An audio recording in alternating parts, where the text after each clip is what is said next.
Halo semuanya, kembali lagi bersama saya Johan di Yuna Trading ID. Jadi pada kesempatan video kali ini, saya akan bahas kembali untuk update dari pergerakan XAUUSD. Ya, kalau kita perhatikan di XAUUSD hari ini, dia mengalami penurunan cukup banyak ya, yaitu dari harga pembukaan sekitar 1781, lalu high-nya itu ada di 1783, ya beda 3 poin. Dan untuk low-nya itu ada di 1761 ya. Lalu untuk high-nya, untuk close hari ini itu ada pada level harga 1767. Oke, kita perhatikan dulu secara mapping daily-nya. Ya, ini adalah mapping secara daily. Ya, kalau kita perhatikan di area 1726 sampai dengan 1733, ini ada area demand ya. Jadi area demand ini yang akan kita manfaatkan untuk menahan pergerakan dari si XAUUSD ini ketika dia misalkan dia turun ke bawah. Karena kan kalau kita perhatikan dari sini ya, nah area ini sudah menahan pergerakan XAUUSD ketika dia turun ke bawah itu sebanyak 2 kali.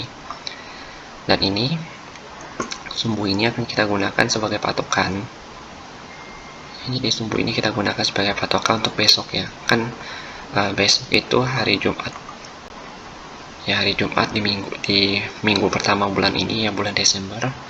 Dan besok itu ada momen NFP atau non-farm payroll. Nah, kalau misalkan dia turun ya besok ya, kalau misalkan besok dia turun, maka kemungkinan besar nilai itu akan turun ke sini. Ya, di harga 1679. Kemungkinan besar, karena kalau kita perhatikan di harga segini pun penurunannya juga ada susah. Ya, kita bisa lihat di sini. Ya, di sini dia turun, tapi langsung naik ke atas. Jadi yang harga ini, area ini 1679. Ya, di sini. Ini merupakan area support ya, yang cukup kuat untuk si XAUUSD. Karena kalau kita lihat lagi di sini, ya kita tarik lagi garisnya di sini. Nah, di sini itu mulai dari tanggal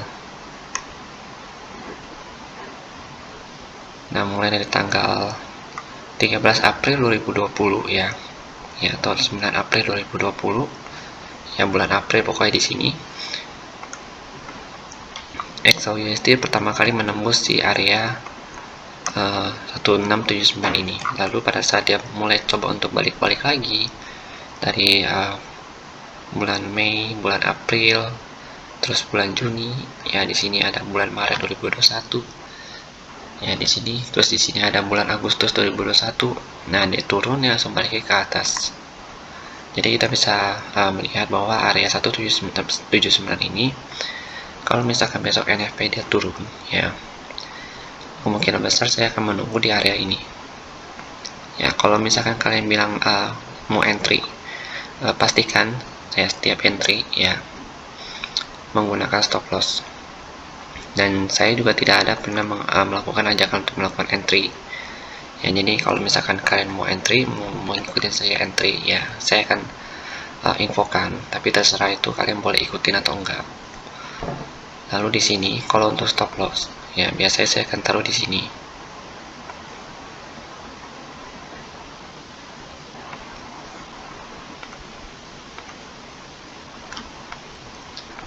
Di harga 1662. Kenapa stop lossnya jauh? Ya, kenapa stop lossnya itu berbeda dari biasanya? Karena kalau misalkan kita menggunakan stop loss yang dekat pada saat momen NFP, itu akan lebih gampang kenanya. Jadi mendingan kalau saya menggunakan stop loss yang jauh ya, supaya stop loss saya ini tidak mudah dikenain oleh si harga ini. Oke.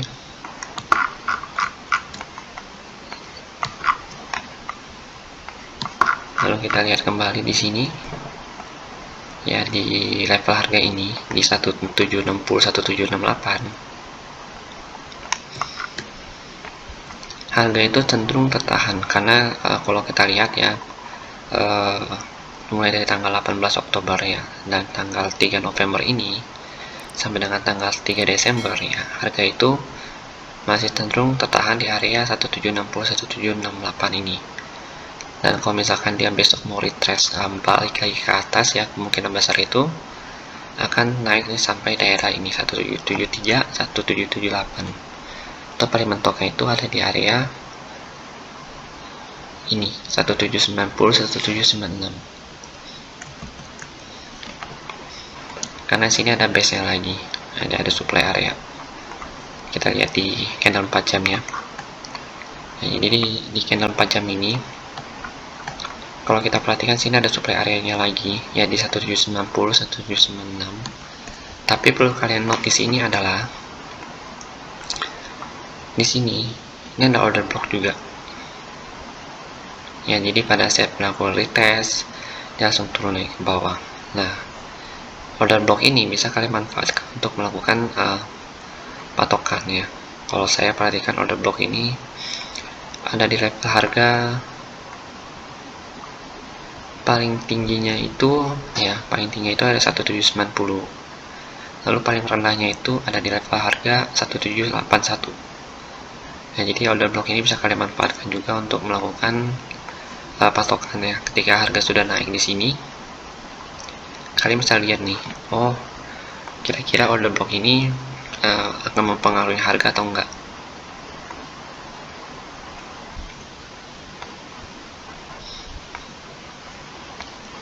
Ya, jadi order block ini perlu kita perhatikan juga besok.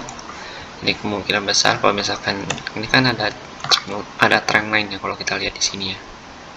Sini ada trend line yang terbentuk. Nah, kemungkinan kalau saya lihat dari time frame 4 jamnya, harga itu akan naik ke sini. Ya. Akan naik ke daerah-daerah sini untuk besok. Baru nanti dia retrace turun lagi ke bawah ya, atau dia akan koreksi turun lagi ya, mungkin ke sini. Dan saya perhatikan dari si range pergerakan harga ini, karena kalau kita lihat ya dari yang harga sebelumnya di sini dia itu naik turun. Oke, di sini dia naik turun, dia kena ini langsung naik, tapi di sini dia ketahan, boleh naik lagi. Ya, kalau kita perhatikan di sini, dia sama naik turun juga.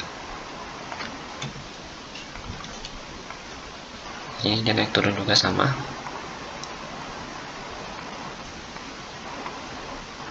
Dan saat ini dia sedang berada di area ini 1760 1768. Dimana kalau kita perhatikan daerah ini, ya ketika dia menyentuh area ini, dia langsung naik ke atas. Nah, kalau di sini, karena ini kan area yang cukup baik, yang cukup bagus ya. Di sini masih ada fresh demand area, supply areanya dari tes dia naik. Ya, kalau di sini kan supply areanya itu juga belum bisa ditembus sama dia nih. Dia 1, 2, 3, 4, 5. Jadi sudah 5 kali coba tembus tapi gagal. Ya, ini dia coba tembus tapi akhirnya dia turun lagi ke bawah. Jadinya kemungkinan besar dia itu akan ke sini dulu ya, karena dia memenuhi si supply area yang di sini. Ini kan ada order block nih ya, jadi ini ada order block, ini namanya rally base drop ya, ini ada order block. Lalu kita perhatikan lagi, kalau misalkan harga bisa menembus trendline ini ya, nanti kemungkinan besar dia akan ke sini, ke 1790 1796 untuk menguji kembali area ini. Kalau misalkan dia gagal, maka tekanan turun dia itu akan cukup besar ya. Kemungkinan besar dia akan menguji kembali di area 1760 1768 ini, atau bisa aja dia coba kembali ke bawah lagi ya, di area 1750.20 nya baru dia coba naik ke atas nanti. Oke, jadi ini adalah analisa yang saya coba paparkan kepada kalian ya. Jadi analisa ini juga belum tentu 100% benar, karena mau bagaimanapun juga kita sebagai trader tidak bisa melawan market.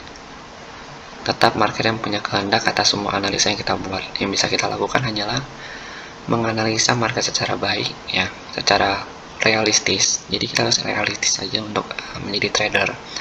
Jangan trading sesuai dengan apa yang kita mau, tapi sesuai apa yang market mau. Oke, terima kasih ya. Mungkin sekian dulu video dari saya untuk hari ini, dan nextnya akan saya coba update di channel Telegram Dina Trading ID. Terima kasih dan sampai jumpa pada video berikutnya.